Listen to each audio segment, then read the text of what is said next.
Hey guys, इसमें बहुत सारे ऐसे स्टूडेंट हैं जो न्यू हैं और उन्हें यूपीएससी की तैयारी करनी है।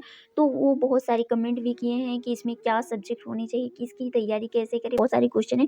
तो आइए पहले इसमें टॉपिक ही जान लेते हैं कि क्या क्या टॉपिक मैं आपको बताऊंगी। अगर आपको वो सारे टॉपिक ज़रूरी हैं तो इस वीडियो को ज़रूर देखिएगा, अन्यथा अगर आपको ज़रूरी नहीं है तो अपने फ्रेंड्स के पास ज़रूर शेयर कीजिएगा। तो आइए देखते हैं कि वो कौन कौन से टॉपिक हैं। पहले तो टॉपिक ये है भाई हमारा कि यूपीएससी की शुरुआत कैसे करें और एक बार में कैसे पास करें, वो हर सीरियस स्टूडेंट का सपना होता है। एंड इसमें ये भी बात करेंगे कि यूपीएससी क्या होता है और इसकी शुरुआत कैसे करें। यूपीएससी में कुल कितने विषय होते हैं ये पता चल गया होगा, तो ये तो नहीं पता होगा कि यूपीएससी की तैयारी कैसे शुरू करें, वो भी 6 सिंपल स्टेप में। और यहाँ पर ये भी बात करेंगे कि इसमें क्या इसके सिलेबस हैं और इसमें क्या विषयवार समय का संतुलन रखना है आपको। एंड इसमें ये भी बात करेंगे कि आपको कितना टाइम, यानी अगर आप सेल्फ स्टडी करते हैं तो कितने टाइम में आपको रोज कवर करना है, यानी कि 6 से 7 घंटा आपको सेल्फ स्टडी बनाना है। बट कैसे बनाना है इसमें ये भी बताऊंगी। एंड इसमें ये भी बताऊंगी कि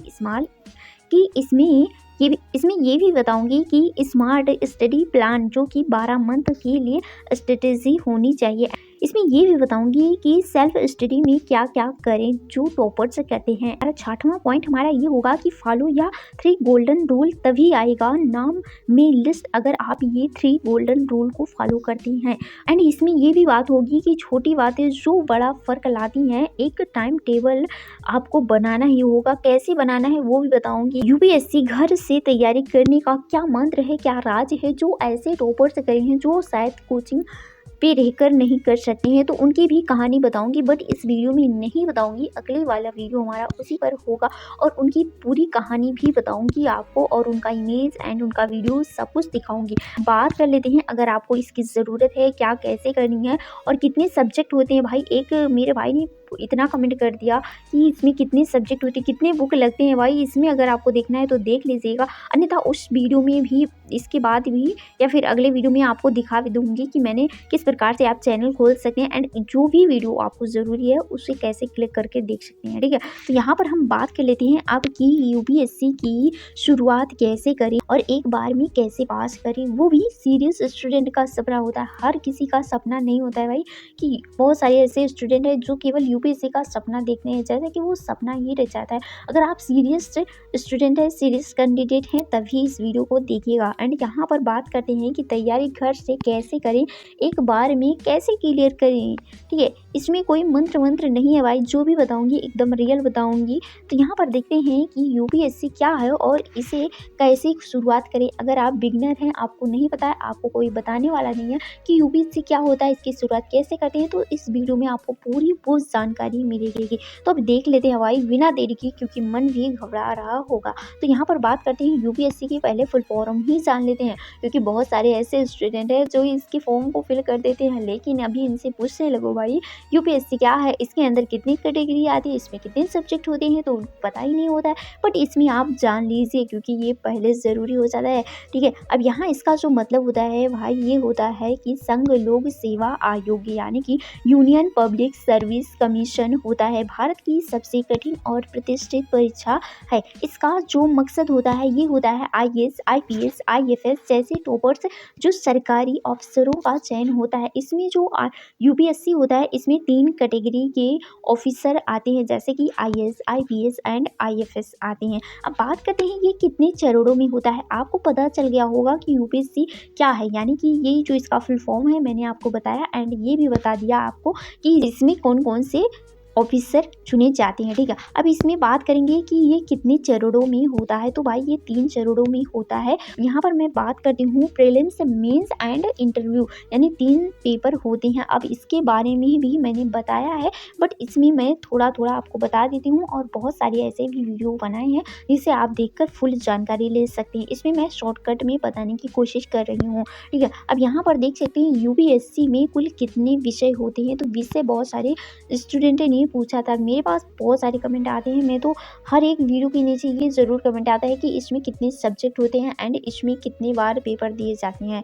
तो यहाँ पर बात कर लेते हैं कि प्रीलिम्स जो आपका होगा, इसमें जीएस फर्स्ट होगा, जो कि किसी भी सब्जेक्ट से क्वेश्चन पूछ सकता है, चाहे वो आपका हिस्ट्री हो, geography, polity, economy, environment, IR, GS हो या करंट अफेयर हो, ये सबसे क्वेश्चन पूछ सकता है। ठीक है, इसमें अगर आपका GS फर्स्ट का पेपर हो रहा है तो, और उसी दिन आपका CSET होगा जिसमें मैथ और रीजनिंग एंड गद्यांश का उसमें क्वेश्चन पूछेगा, उसमें 80 क्वेश्चन होंगे, यानी कि जो CSET का आपका क्वेश्चन होगा इसमें 80 क्वेश्चन होंगे एंड जो आपका GS होगा इसमें 100 क्वेश्चन होंगे। ठीक है, अब यहाँ पर 100 क्वेश्चन होंगे। अब बात करते हैं मेंस की। ठीक है, अगर आपको और भी डिटेल में जानना है तो वो मैं आपको बता दूंगी कि कैसे आप हमारे चैनल को खोल के और वो देख सकते हैं जो आपको केवल वही चाहिए। ठीक है, अब ये मैं आपको पूरी कोशिश कर रही हूँ कि बताने की। एंड मेंस में कितने पेपर होते हैं एंड कितने सब्जेक्ट होते हैं, भाई किसी को कन्फ्यूजन नहीं रखना है इसके बाद। ठीक है, और यहाँ पर देख सकते हो आप GS, जो GS होगा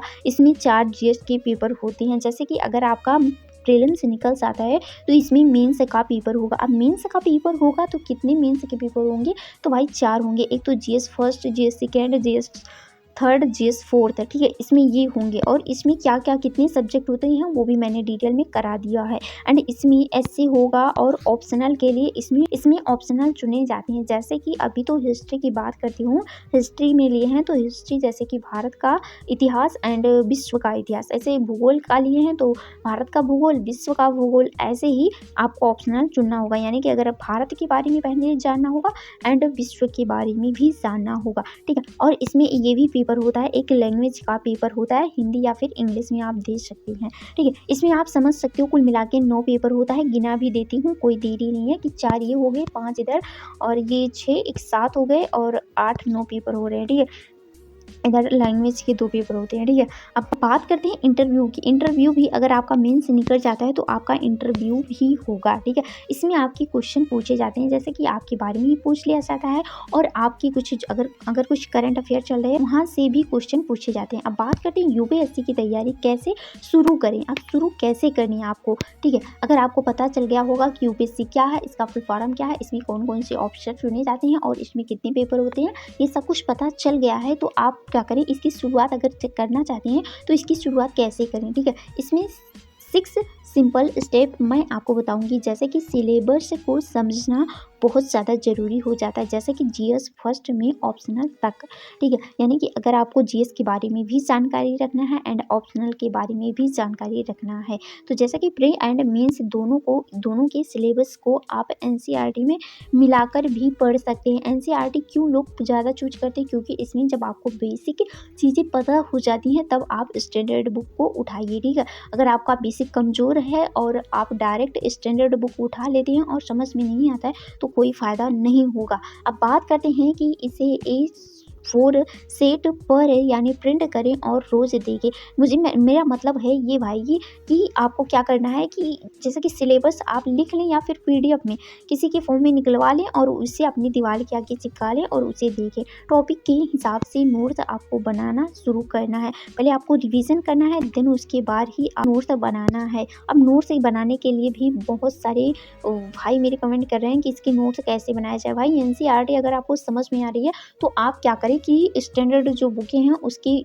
जो नोट्स हैं उसे बनाएं, और जो NCERT की अगर आप नोट्स बनाना चाहते हैं तो केवल पॉइंट वाइज ही उठाएं। अब दूसरी हमारी जो बात है ये है कि विषयवार समय का संतुलन रखें कैसे। तो विषयवार समय का संतुलन ऐसे रखना है कि विषय के बारे में इधर मैं बताऊंगी और इधर रोजाना समय क्या होना चाहिए और क्या महत्व निकलेगा आपका ये भी बताऊंगी। तो यहाँ पर देख सकते हैं पॉलिटी अगर आप उठाए हैं जैसे कि M लक्ष्मीकांत के लिए तो इसमें आपको 1.5 घंटा पढ़ना होगा। 1.5 घंटा मान के चलें, अगर आप एक सब्जेक्ट पढ़ रहे हो, आपको जो कंफर्टेबल लगता है, जितना समय में आप पढ़ना चाहते हो, शुरुआत करना चाहते हो, उतने समय में कर सकते हो। अब ये बार बार आपको पढ़ना होगा और यहाँ से खुद क्वेश्चन करना होगा। ठीक है, अब ये है कि हिस्ट्री अगर आप पढ़ो तो 1 घंटा पढ़ो। हिस्ट्री में 3 सब्जेक्ट है, यहाँ पर मैंने लिखा है, एक तो एंशिएंट हिस्ट्री, मिडिवल हिस्ट्री और मॉडर्न हिस्ट्री, 3 हिस्ट्री की बुक हैं। अब बात करते हैं जियोग्राफी में, जो कि 1 घंटा ही पढ़े। इसमें NCERT और जो एटलस यानी मैप्स आते हैं उसको भी साथ में लेकर पढ़ें। अब बात करते हैं इकोनॉमी की, ये भी 1 घंटा पढ़े, जो कि बेसिक बुकें पढ़े। अब इधर मैं नीचे ज़रूर बताऊंगी कि कौन कौन सी बुकें भी पढ़नी है। और इन्वायरमेंट के लिए 30 मिनट के लिए ये भी इन्वायरमेंट भी पढ़ लें। और सी सेट अभी ना लें अगर आप शुरुआत कर रहे हैं तो, ठीक है। 1 घंटा में आपको पढ़ना है, जैसे कि नवंबर में शुरू करें, ठीक है। अगर आप 2026 देना चाहते हैं तो 1 घंटा में आप रीजनिंग एंड मैथ को दें ऑप्शनल में, जिसमें से 1 घंटा वैकल्पिक विषय में ज़रूर दें अगर आप शुरुआत कर रहे हैं तब भी। जैसे कि मैंने बताया है कि ऑप्शनल के लिए आपको सब्जेक्ट चुनना होता है, तो इसके बारे में मैंने फुल डिटेल से बता दिया है और मैं आपको लास्ट में ज़रूर बताऊंगी कि कैसे आप उस वीडियो को देख सकते हो। और करंट अफेयर के लिए आपको 30 मिनट ही देना है, ठीक है। अगर आप शुरुआत करो या फिर 1 घंटा दे सकते हो, जैसा आप टाइम मैनेजमेंट करना चाहो उसी के हिसाब से आप अपना रूटीन बना सकते हो। अब बात करती हूँ यहाँ पर टोटल 6 से 8 घंटे आपको सेल्फ स्टडी करना ही होगा। अब बात करते हैं आगे वाले स्टेप पे कि सही किताबें कौन सी हैं और कौन सी चुने भाई। अगर आप नॉर्मल स्टूडेंट हो या फिर न्यू हो या फिर पुराने हो, लेकिन ये बुकें आप केवल रख लो और इसके अदर मत रद्दी बटोर के रखो, ठीक है। ये जो सबमिट कर लेना है रूम भर के और दिखाना है कि इतना यूपीएससी रखोगे तभी आपका कवर होगा, ऐसा कुछ नहीं है। अगर आपके पास कम बुक है, उसे बार बार रिवीजन करते हो, उसे रिवाइज करते हो, तो उसमें ही आपका पेपर निकल जाएगा। जैसे कि आप देख सकते हो पॉलिटी के लिए, पॉलिटी की बात करते हैं तो एम लक्ष्मीकांत की बुक रख लो तब भी निकल जाएगा। अगर आपका बेसिक नहीं क्लियर है तो आप एनसीईआरटी की बुकें भी ले सकते हैं। अब बात करती हूँ हिस्ट्री के लिए, तो हिस्ट्री में स्पेक्ट्रम और जैसा कि मैंने बुक भी बता दिया है वहाँ पर एंशिएंट मॉडल मिडेवल, ठीक है। और यहाँ पर 6 से लेकर 12th तक की बुकें ये आपको लेना ही पड़ेगा भाई। ये आपको हिस्ट्री और जियोग्राफी के लिए एनसीईआरटी की बुकें लेना ही पड़ेगा। वो चाहे टीचर्स हों, चाहे टॉपर्स हों या फिर चाहे स्टूडेंट हो, वो कहेगा कि आपको एनसीईआरटी की ये दोनों जो सब्जेक्ट हैं इनकी बुकें लेने ही पड़ेंगी, क्योंकि ये जो बाद में जो स्टैंडर्ड बुकें हैं इसमें कुछ ऐसे शब्द हैं जो समझ नहीं पाएंगे। इसीलिए कहते हैं लोग कि बेसिक बुकें पढ़ लो, जब आपका बेसिक क्लियर रहेगा तभी आप आगे बढ़ पाओगे, ठीक है।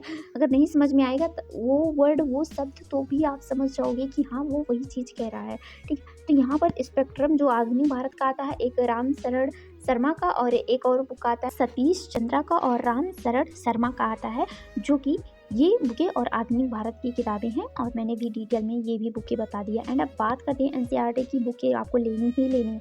ज्योग्राफी में आपको एनसीईआरटी की बुकों में 11th एंड 12th की एनसीईआरटी बुक लेनी है और जीसी लियोन की बुक ले लेनी है और कोई बुक नहीं लेनी है, ठीक है। और यहाँ पर बात करते हैं, एक तो 6 से लेकर 12th तक एक बुक आता है जो कि मैंने आपको दिखा भी दिया था एक वीडियो में, शायद अगर आप सीरियस स्टूडेंट है तो वो देख सकेंगे आप, ठीक है। और वैसे देख रहे हैं तो मुझे नहीं लगता है कि, वैसे तो बहुत सारे वीडियोस आते हैं कि इसकी तैयारी कैसे करो, उसकी तैयारी कैसे करो, तो अगर आप उस प्रकार के स्टूडेंट हैं तो मुझे लगता है अगर आप देख रहे होंगे तो देख के इग्नोर कर देंगे। बट जैसे कि कुछ चीज़ की मुझे ज़रूरत होती है तो मैं वो चीज़ खोजती हूँ, केवल मेरा फोकस उसी पर होता है। तो वैसे ही अगर आपको कुछ चाहिए, कुछ अपने जीवन में कुछ करना है तो उसी पर डेडिकेट रहिए, ठीक है। अन्यथा यूट्यूब तो फैक्ट्री नहीं, महा बड़ा फैक्ट्री है सोशल मीडिया का। बात करते हैं यहाँ पर कि इकोनॉमी में क्या पढ़ना है आपको, तो इकोनॉमी के लिए आप 11th एंड 12th की एनसीईआरटी एंड संजीव वर्मा की बुकें ले लें, ये बहुत इंपॉर्टेंट है और ये आपको पढ़ना ही पढ़ना होगा। एंड इन्वायरमेंट के लिए शंकर आईएएस का बुक आता है, ये भी बहुत बेस्ट है और इसे ही लोग परचेज करते हैं। सी सेट का पेपर होगा प्रीलिम्स में, ठीक है। उसमें क्या करना है आपको, ये सर की मधुकर सर की, ये आपको उनकी क्लास यूट्यूब पर चलता है उसे देख लें एंड उनकी बुक ले लें। देखो भाई मैं किसी का प्रमोशन नहीं करूँगी, मुझे लगा कि बहुत बेस्ट पढ़ाते हैं और सही पूरा अच्छे से पढ़ाते हैं तो उन्हें आप फॉलो कीजिए। एंड करंट अफेयर के लिए अगर आप वीकली देखना चाहते हैं तो इन्हें ही परचेज कीजिएगा, क्योंकि ये अच्छे पढ़ाते हैं और ज़्यादा नहीं कंटेंट रखते हैं। हफ्ते में एक वीडियो आता है करंट अफेयर का, आप देख सकते हैं, इन्हीं का होता है, ठीक है। अब क्या है ना कि भाई अगर आपको मैं इन सर का, इन टीचर का नाम बता रही हूँ तो आप मुझे ऐसा नहीं है कि नहीं फॉलो कीजिएगा, ठीक है। अगर मैं आपको सही बता रही हूँ, सही चीज़ बता रही हूँ तो मुझे भी फॉलो कीजिएगा, क्योंकि कुछ लोग ऐसे भी हैं जो सही चीज़ लोगों को नहीं बताते हैं, क्योंकि वो सोचते हैं अगर उनको भी पता चल जाएगा तो क्या होगा। तो इसलिए मैं नहीं सोचती कि, मैं सोचती हूँ कि मैं अगर आपको कुछ बता रही हूँ तो अच्छी चीज़ बताऊँ और आपका प्रॉफिट हो। अगर आपका प्रॉफिट होगा तभी तो आप समझोगे कि क्या मुझे कोई बताया है। ठीक है। तो यहाँ पर देख सकते हो ऑप्शनल में हिस्ट्री के बारे में मैंने बताया, हिस्ट्री के लिए अलग बुक आती है। जैसे कि ये 3-4 बुकें हैं, जैसे कि एंशन, मिडेवल, मॉडल, ये बुकें आपको लेनी होगी और 1-2 बुक लेनी होगी आपको जो विस्तार में पढ़नी होती है। ठीक है। अब बात करते हैं कि जो आपका चौथा पॉइंट है ये है कि स्मार्ट स्टडी प्लान कैसे करें, वो भी 12 मंथ में, यानी कि 1 साल में कैसे करना है, 365 दिन में कैसे करना है। तो महीना और एक तरफ हम अपना लक्ष्य रख लेते हैं। तो पहले 3 महीने में क्या करना है, आपको NCERT की बुकें पढ़नी है। ठीक है, वो आपको पढ़ ही लेनी है, जितना बार पढ़ सकते हो उतना बार पढ़ लो। नोट्स भी साथ में बना लेना, जो पॉइंट्स आपको केवल उठानी है उसमें केवल की पॉइंट्स जो आपको पॉइंट उठानी है। अगर आप बुक से पढ़ो, 2 बार पढ़ो, 3 बार पढ़ लो, जब समझ में आए तभी नोट्स बनाओ। ठीक है, अगर नहीं समझ में आ रहा था तो अगर समझ में इसके भी अलावा नहीं आता है तो आप यूट्यूब पर भी क्लास देख सकते हो। एंड अब बात करती हूँ ना, देखो ये जो इंपॉर्टेंट बुक है ना, यहाँ पर मैंने लिख दिया है, आपको लेना ही लेना। जो मैंने NCERT और जो स्टैंडर्ड बुक बताई उसे आप ले लो भाई प्लीज़। मैं कहती हूँ ना कि यही इंपॉर्टेंट बुकें हैं, इतना पढ़ लो भाई। और जो भी मुझसे पूछता है कितने सब्जेक्ट होते हैं और कितने पेपर होते हैं, सब कुछ मैंने क्लियर कर दिया। ठीक है, और इसके अदर भी अगर आपको डाउट है तो वो अलग अलग से एक एक की पॉइंट मैंने बताया अपनी वीडियो में, तो वहाँ पर देख सकते हो। एंड बात करती हूँ जो आपका चौथा से 6वां महीना बचेगा, इसमें आपको स्टैंडर्ड बुक पढ़ने हैं एंड ऑप्शनल को भी लेकर पढ़ने हैं। ठीक है, इस यहाँ से शुरुआत करनी है। और जो 7वां और 9वां महीना चलेगा, यानी 7, 8, 9 3 महीने में आपको क्या करना है, टेस्ट सीरीज लगाना है। एंड जो आपकी SC राइटिंग है इसे भी शुरू करना चाहते हैं तो कर दीजिए। एंड जो आपका 10, 11, 12 जो 3 महीना और बचता है, इसमें revision, PYQ, mock test and answer writing चारों को सबमिट करके ही चलिएगा। ये आप शेड्यूल बना लीजिए, लिख लीजिए, या फिर टेलीग्राम पे इसका PDF कुछ समय के बाद ही मिल जाएगा आपको। ठीक है, अब बात करती हूँ, अब 5वां पॉइंट हमारा क्या है, तो इसमें है कि सेल्फ स्टडी में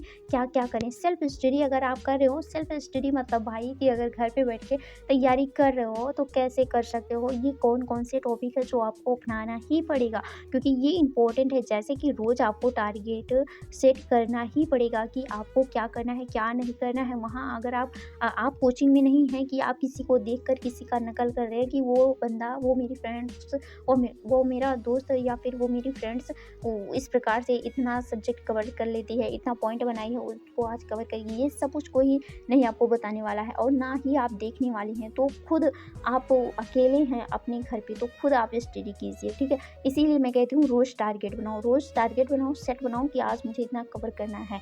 एंड इसमें ये भी पॉइंट रखना है याद कि हर टॉपिक में नोट्स बनाएं। हर जो आपके पॉइंट है इसमें नोट्स बनाना है, हर टॉपिक में आपको नोट्स बनाना ही है, वो पॉइंट वाइज उठाएं। ठीक है, एक पन्ना रिवाइजन के लिए अगर आपको रिवीजन करना है तो पॉइंट वाइज लिख लें। आप पॉइंट में लिखते हो तो आपको क्या होता है कि जब पॉइंट पढ़ेंगे तुरंत आपको वो फिगर आपके दिमाग में आ जाएगा, वो इमेज आ जाएगा जो आप पढ़े रहेंगे। ठीक है, हर रविवार को आपको क्या करना है, रिवीजन करना है और हर 15 दिन में एक फुल सिलेबस मॉक टेस्ट आपको देना ही देना है। और आंसर राइटिंग को 2 घंटे अलग से देना पड़ेगा, जो कि आपको आपके मेंस पॉइंट फॉर्मेट में रहेगा, ये मेंस के लिए रहेगा। ठीक है, 2 घंटा आप मेंस के लिए देंगे और जो 15 दिन में एक फुल मॉक टेस्ट देना है और 7 दिन में आपको रिवीजन करना है। और आपको टॉपिक वाइज ही आपको नोट्स बनाना है, जो समझ में नहीं आता उसे आपको ही बनाना होगा। देखो भाई, किसी के हिसाब से मत बनाया करो नोट्स। हाँ, ये है कि ये मैंने जैसे बता दिया है वैसे भी देख सकते हो एंड अदर भी देख सकते हो कि कैसे बना सकते हो। मैं कहती हूँ जो आपको समझ में नहीं आता उसके नोट्स बनाओ। ठीक है, अब ये क्या होता है ना कि इतना मैंने बता दिया आपको, और इसमें ये जान लो कि प्रीलिम्स में जो पेपर होते हैं वो प्रीलिम्स का नंबर मेंस में नहीं जोड़े जाते हैं, लेकिन मेंस एंड इंटरव्यू के नंबर जोड़े जाते हैं, उसी के हिसाब से आपके रैंक को डिसाइड किया जाता है। अब 4वां पॉइंट हमारा यह है कि फॉलो यह 3 गोल्डन रूल, तभी आएगा नाम लिस्ट में। यहाँ पर देख सकते हो कि आप रिवाइज कितनी करनी है, 3 टाइम्स।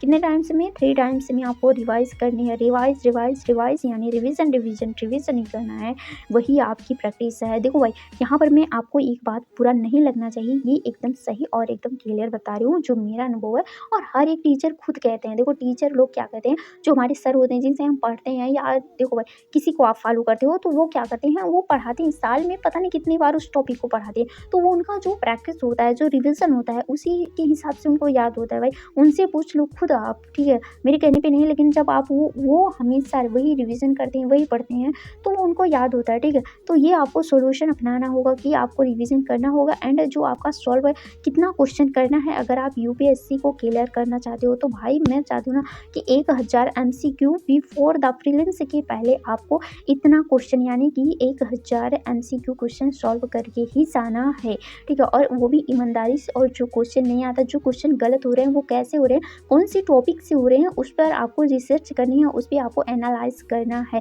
एंड ये भी आपको ध्यान रखना है कि राइटिंग के लिए तो ये 100 मीन्स के लिए आंसर राइटिंग करनी है, वो भी एग्ज़ाम के पहले ही, जैसा कि आपको पहले पता ही होगा। जैसे कि आपको पता होगा भाई एग्ज़ाम देगा उसके बाद कौन करेगा। बातें क्या है भाई, छोटी बातें जो बड़ा फ़र्क लाती हैं।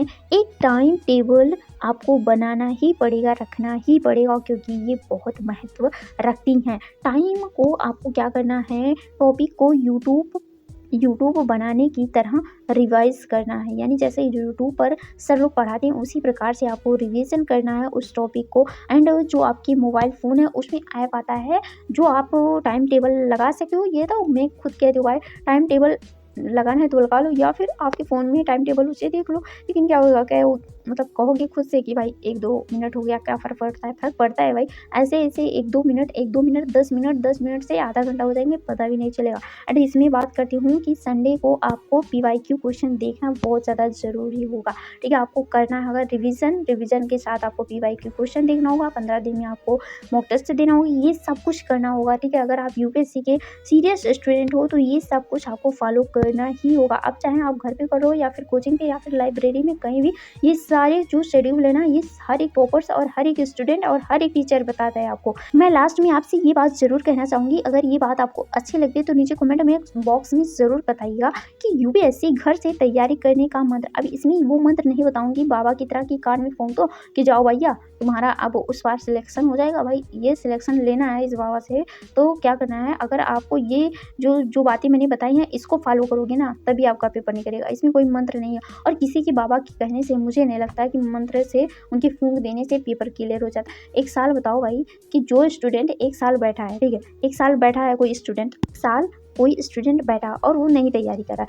अब जब होम आता है फिल कर देता है, और जो 10 से 1 महीना लेकर चलो पढ़ाई करता है, तो क्या उसका पेपर निकल जाएगा? मुझे नहीं लगता निकल जाएगा। और जो बच्चा बैठा नहीं बल्कि वो 1 साल 1.5 साल 2 साल से तैयारी कर रहा है, उसका पेपर नहीं निकलेगा, क्योंकि वो सारी वो कंडीशन को फॉलो कर रहा है, वो भी सीरियस तरीके से, तो उसका पेपर निकलेगा। वो जो बाबा आएंगे वो एक मंत्र पढ़ देंगे, उनका निकल जाएगा। जो 1 महीने में गए भैया, 1 महीने में बैठ के पढ़े थे।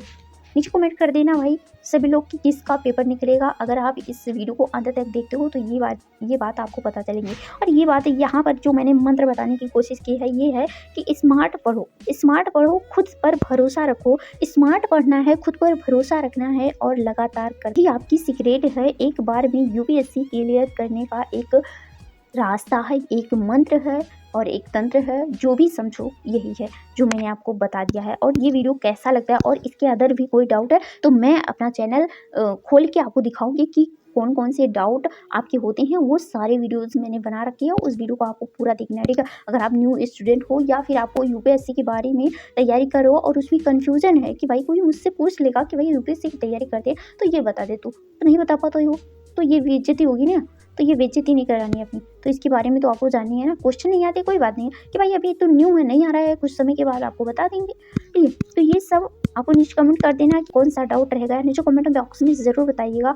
और भाई अगर आपको एक स्टोरी में आपको ज़रूर शेयर करूँगी कि वो UPSC कौन सी स्टूडेंट थी जो घर पे ही रहकर और एक अच्छे नंबर से UPSC क्लियर की है। अगर आपको उस वीडियो का इंतज़ार है, उस वीडियो को देखना है, तो नीचे कमेंट बॉक्स में यस ज़रूर लिख देना। और यह वीडियो कैसा लगता है ये भी नीचे कमेंट कर देना। और भाई अगर इस वीडियो को देख रहे हैं तो पूरा देखिएगा, क्योंकि आधा अधूरा ज्ञान किसी काम का नहीं होता है, मैं हर एक वीडियो में लगभग कहती हूँ।